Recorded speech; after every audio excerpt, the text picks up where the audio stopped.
Welcome to Real Talk, where I give real answers to real questions from real worship leaders. Are you a real worship leader with a real question and you want a real answer? Submit your question right here and I just might answer it on a future episode. Got some good questions this week? Let's talk about it. My worship ministry leader will not prepare or decide on a song set for us to practice at our Thursday night practice for Sunday worship.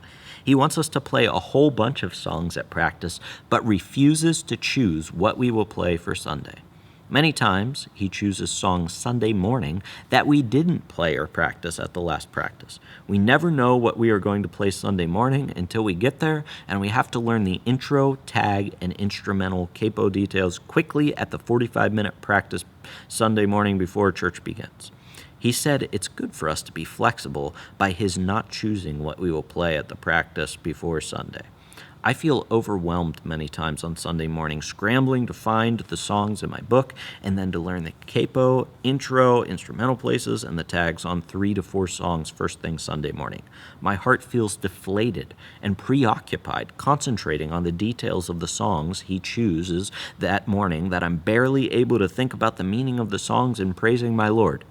Several others have tried to share how it feels to be unprepared after practice Thursday and have requested he decide the songs at our Thursday practice and that we practice all the details, but to no avail. He tells us this is how we do things and that we can take a break if we need to, humble ourselves, and be submitted in changing our attitudes. My husband and I want to leave the ministry because of the anxiety we feel. Do we need to change our attitude? Are we right to feel exasperated and overwhelmed with his leadership style? Or is he right that we need to adjust our attitude? I laugh because it's not funny. It's so not funny that it is funny. No, you do not need to change your attitude. You do not need to change your attitude. Oh, man. It's just like all of the excuses that worship leaders make, I hear in that. I bet he also tells you that he doesn't know what songs the Spirit reveals to him until Sunday morning. I'm like, man, you must not be very in tune with the Holy Spirit because he only speaks to you on Sunday morning. First of all, I will say your worship leader, if what you describe is accurate, needs a swift kick in the rear, and a hard one at that. For him to tell you that it's good to be flexible in what songs he's going to pick. For him to tell you, you need to change your attitude, to humble yourselves and submit. Oh my goodness. Give me a break. I know you're feeling this. This is the only reason I'm saying it. Give me a break. That is unbelievable. I just want to sympathize with you. That is simply unbelievable. And that's why it's funny. It's so unbelievable that it's funny, and not in a hilarious kind of way, just in a ridiculous kind of way. Here's what you need to do. And I rarely give this advice, all right? And I'm not trying to cause division in your church. I'm going to give you a way to handle this where hopefully it doesn't cause division, all right? I just want you to know, first of all, though, if what you're describing is accurate, which sometimes people send in questions, and I'm like, I'm not really sure you're seeing the whole picture. But you provided a lot of information there. So I'm going to assume what you said is accurate. If that's the way they're acting, I just want you to know that, yes, you are 100% right. That's ridiculous. So what do? First of all, tell them, again, it sounds like you've talked to them multiple times. If I was on your team, and I don't think that this is just the flesh speaking, although it might seem like a fleshly response. If they told me, well, you can just take a break for a while, and you need to change your attitude and submit, I would be like, okay, I'm not leading on the worship team then, because I'm not going to serve under a leader like that. All right, it's not just about me getting to play on a Sunday morning. I want to serve under godly leaders. So that's the first thing I would do. And I rarely say this, but if that's really the worship leader's attitude towards his worship team members, I'll say, guess what? You're going to learn a lesson today where you are going to be the only one leading this next Sunday morning. You're going to be the only one up there leading. And then you're going to be the one who has to be flexible because you were relying on the rest of the band to fill in your lack of leadership. And now, ta-da, learn to be flexible by playing these songs by yourself. I know that sounds extremely harsh, but some people need to hear this. I have seen really, really bad leaders before in the church. And like I said, I don't know all the details of the situation. But if what you say is true, that's what I would do.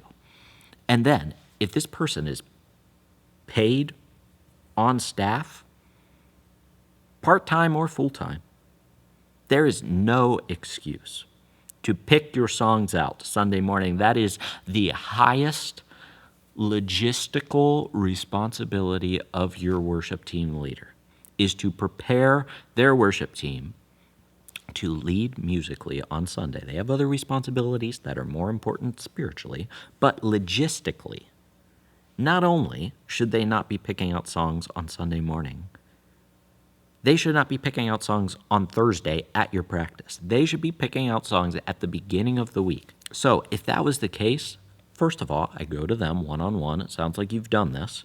Next of all, I'm telling someone in the church, especially if this is a paid position, listen, I'm struggling being on the worship team right now because we show up on Sunday mornings and people in your church probably don't even know that this is happening. And I'm not saying go tell everybody in your church. I'm saying go tell the appropriate person in your church, your pastor or an elder in your church, and say, I don't know if you know that this is happening, but I'm really struggling being on the worship team right now because this guy doesn't pick out songs until Sunday morning. What is he doing if he's on staff? Now, if he's a volunteer, I give him a little bit more grace, but if you can't pick out songs until Sunday morning, you probably shouldn't be volunteering either. That might be the harshest answer I've ever given about a worship leader on Real Talk. It only took 91 episodes, and we finally got there. So, let me just tie this in. First of all, removing my emotional rant. What do? This person's not leading well. You talk to them.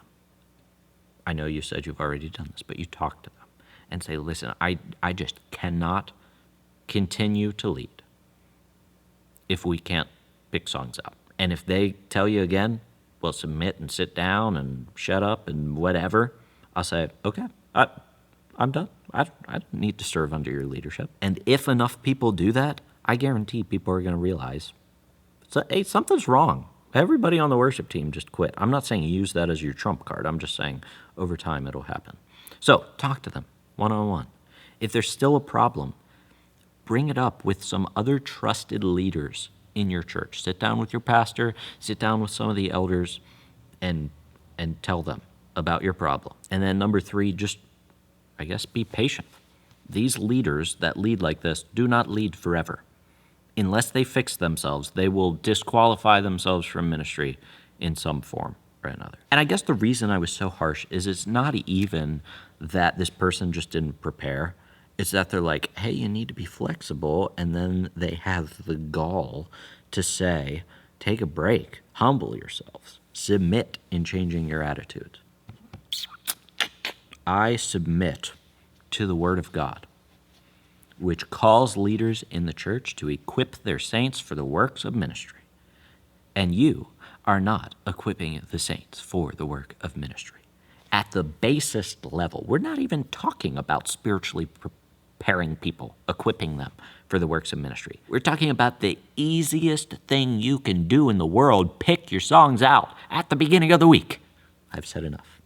I'll get in trouble if I keep talking. Hi, the live recording goes out to all campuses every Sunday, and then we can go and watch the services as the streams are being saved. I noticed that our back vocals mics are tuned so that you can only hear the leads singing.